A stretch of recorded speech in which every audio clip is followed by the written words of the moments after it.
In other words, if someone said to you, because I know we talk a lot about healing, but what would you say? Someone says, what do you do? What would your answer be to that? I get that question every day, every week when I'm on a plane. Yeah. Someone sits next to me, Right. they go, so what do you do?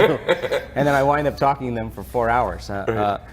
I teach people really a way to live a better life and to heal themselves of past scars, to provide the tools for them to realize that they're more than they really perceive themselves to be. And I believe that your personality creates your personal reality. Mm-hmm. And can you elaborate on that? I was going to ask you about that. Yeah, so your personality is made up of how you think, how you act, and how you feel. Mm-hmm. So the present personality who's watching this show has created the present personal reality called their life. Means then if you want to change your life, your personal reality, that means fundamentally you have to change your personality.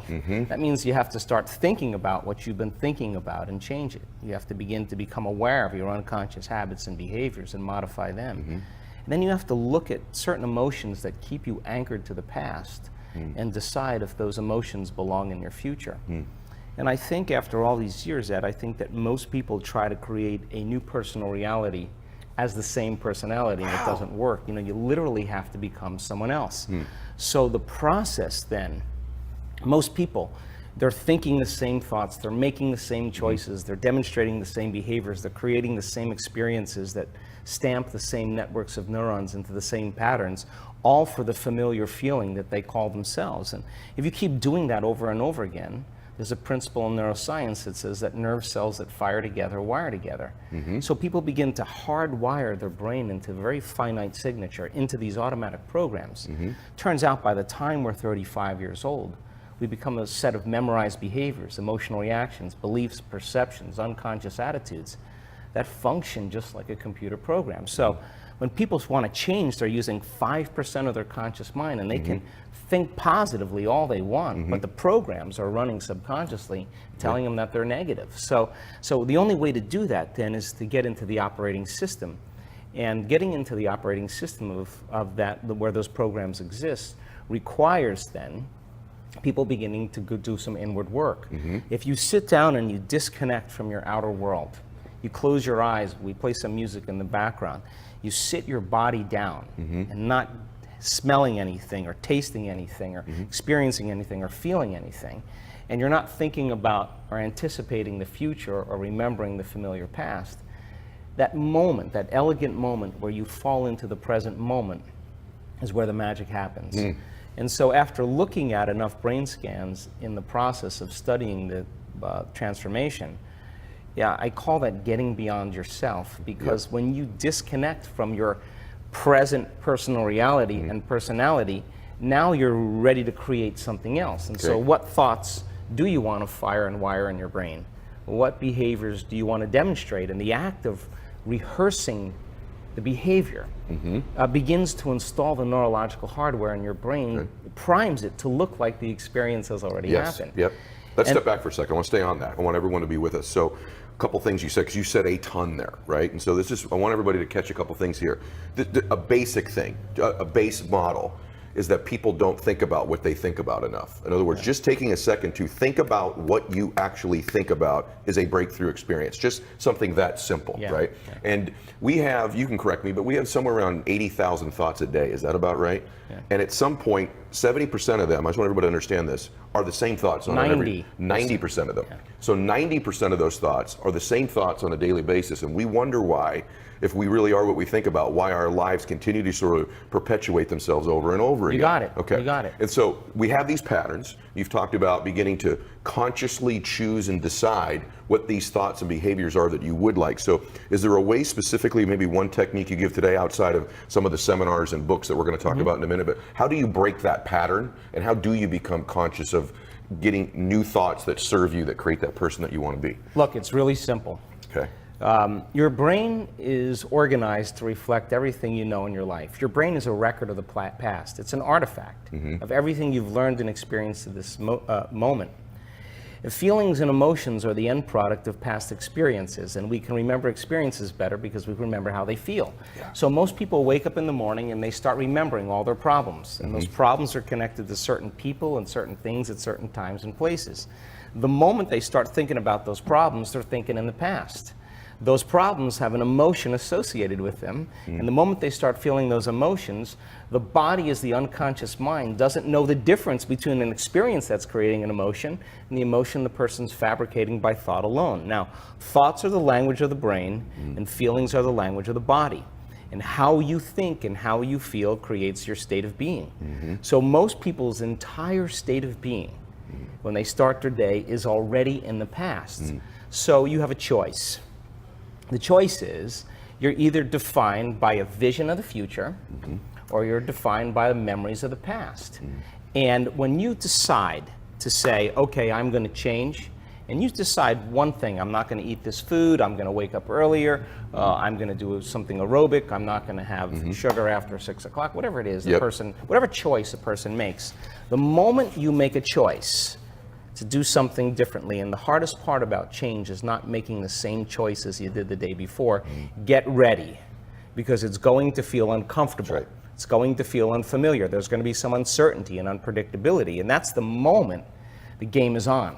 Yes. So then most people, their body has been conditioned emotionally to be the mind. Yeah. So now the body says, wow, I'd rather hang on to my guilt than take a chance and possibility. I'd rather live in fear than trust in the unknown. So once the person feels uncomfortable, the body goes, whoa, wait a second, we're out of the program here, and body starts influencing the mind. That's right. So it says, start tomorrow, you'll never change, Right. you don't have the money to do this, you're not good enough, your mother told you were this, your father's fault, it's your ex's fault, you know, all of the voices that come up.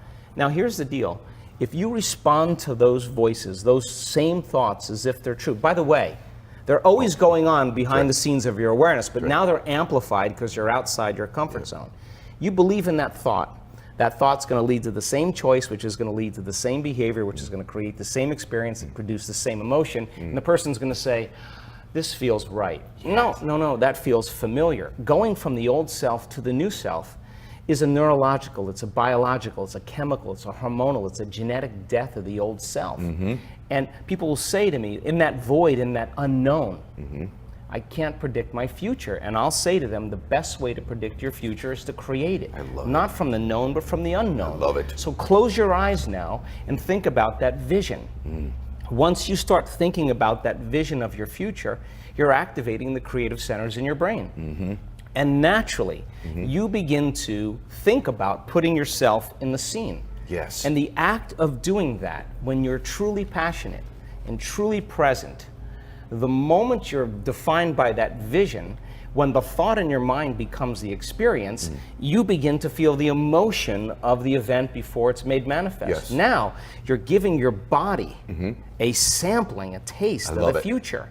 And now, if a thought and a feeling create a new state of being, you're combining a clear intention with an elevated emotion, and now you're beginning to change your biology, and you're seeing a whole new landscape that you could never see before, because you're no longer viewing your future through the lens of the past. I love this. Now, this requires then something really specific, because most people will wait for their wealth to feel abundance. They'll wait for their success to feel empowered. They'll wait for their new relationship to feel loved. They'll get all these things when. Yes. Right. So think about that. The absence of getting those things causes people to live in lack their entire life. That's right. And so they're waiting for something outside of them to change how they feel inside of them. And if they're not creating a new life, then they're not applying the proper principles, then they keep all their manifestations, all their dreams at arm's length. Well, think about this. If you get up feeling gratitude, if you get up feeling empowered, if you get up feeling whole, if you get up feeling unlimited, why would you worry about whether it was going to come or not? You would feel like it already happened. Right. How do you do that when you are stepping into the, give us one strategy, one thought, one technique that keeps us? Is it just, for me, candidly, it's just always been because you're explaining to me on a much more deep level things I've understood through my own experience, right? Everyone that's listening to this has had an experience where these formulas, these concepts, and these ideas have worked for you. They have. You've all had an experience like this. For me, it's just being conscious of it. Yeah. For me, it's literally, for me, taking control of it and being conscious about how would you answer that? Well, I absolutely agree with you, Ed. Okay. You're absolutely right. Okay. We're wired Right. to create. This isn't something that you have to try to do. Right. You just have to get beyond the memory of your past Right. and all the associations to create a new future. Now, theoretically, that sounds really easily, but everybody's done it at least once That's in right. their life. What That's right. happened? You get a wild idea. Yep. You get a crazy idea, and you think, what would it be like to be happy? What would it be like to be in love? What would it be like to be rich? Whatever it is. Yes. And you all of a sudden you ask that question, and you turn on the creative center in your brain. That's right. It turns on. Yes. And then now the frontal lobe is the boss. It's the CEO. It's the symphony leader. And the frontal lobe, as an executive, has connections to all other parts of the brain. Now, when you ask that question, it's got to answer it. So it's got to look out over the landscape and see, what kind of raw materials do I have? Well, you only have a few things: knowledge you've learned and experiences you've had. So it begins to call up different networks of neurons, and it begins to seamlessly piece them together, and you get a vision in your mind. That's called intent. And if you're passionate, you start to feel the feelings of when it happens. Now, you're giving your body that energetic boost. Now, everybody's done this. The moment you've said that, no one can talk you out of it. No person, That's right. no thing, no experience. You're possessed by it. So then what happens next? You start writing down all the choices you need to make. Okay. All the things you got to do. Okay. All the goals and experiences you want in your future. And every time you write one of those goals or experiences down, you start to feel more of those emotions. And now you're basically assembling more of your future. Now, the astute person does something really amazing. They start learning more information. You want to be wealthy? Study wealthy people. You want to be healthy? Study healthy people. As you begin to gain more knowledge, you're adding more stitches into the three-dimensional tapestry, and you got more raw materials to dream in new ways. Now, here's the part that is the most important. Take out a piece of paper and say, what thoughts do I have to stop thinking? You know, I can't, I'll start tomorrow, I'm too hard, I don't feel like it, I have a headache, I gotta go to sleep, I'm tired. List those thoughts and become so conscious of those thoughts that you would never let one of those thoughts slip by your awareness unchecked by you. Can I say something about that? Yeah. I want to jump in on that. One of the powers of writing those thoughts down is you completely eliminate and weaken their influence over you. They become minimized when you write them. They lose their power over you when you grab control of them by writing them down. It's a significantly powerful exercise, is to write down those thoughts. Yeah, from a neuroscientific standpoint, what's called metacognition, because the moment you can observe the thought and become conscious of it, you're no longer the program. Your consciousness observing the program, and you begin to literally objectify your subjective self, and now you're pulling out. So then write down the choices you have to stop making. Look at the things you have to stop doing. Do you complain? Do you make excuses? Do you blame other people? What do you do? List those things and be really honest with yourself. What experiences do you have to stay away from certain people at certain times and places? Stay away from them so that you are not in the environment that triggers it. And now here's the most important point. Okay. Write down those emotions that keep you anchored to the past, because those emotions are literally residue from the past chemically. So then the moment you start feeling suffering, the moment you start feeling guilt, the moment you start feeling unworthy, the moment you start feeling despair, or the moment you start feeling any of those emotions, you're back in your past. Yes. And you can't see the future. You're thinking within those emotional states. And we've looked at enough brain scans to say that when you think within a certain emotion, you're going to make your brain worse. Thoughts are physical. What are thoughts when they happen in your body? The power of this. The stronger the emotion that you feel from any condition in your environment, the more you pay attention to the cause. So the higher the threshold of the emotion, the more the brain narrows its focus on whatever it is in the environment that does it. And the brain takes a snapshot, and that's called a memory. So now people think neurologically within the circuits of the past experience, and they feel chemically within the boundaries of those emotions. Then you say to the person, well, what happened? The person say, this person did this to me, that person did that, then this happened. And the latest research on memory says that 50% of what you talk about in the past isn't even the truth.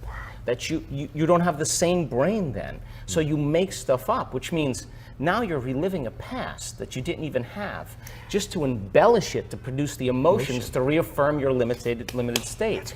People are hearing this, are thinking, I would like more of this. I'd like the details. Well, we're doing cliff notes here, right? And so you're learning, but you could be immersed in some of these things too. How does someone find you? How do they? This man travels all over the world. He does programs all over the world. People get healed physically, emotionally, spiritually. How do they find you? How do they interact with you and find out about your books, your programs, the things you can do to help them?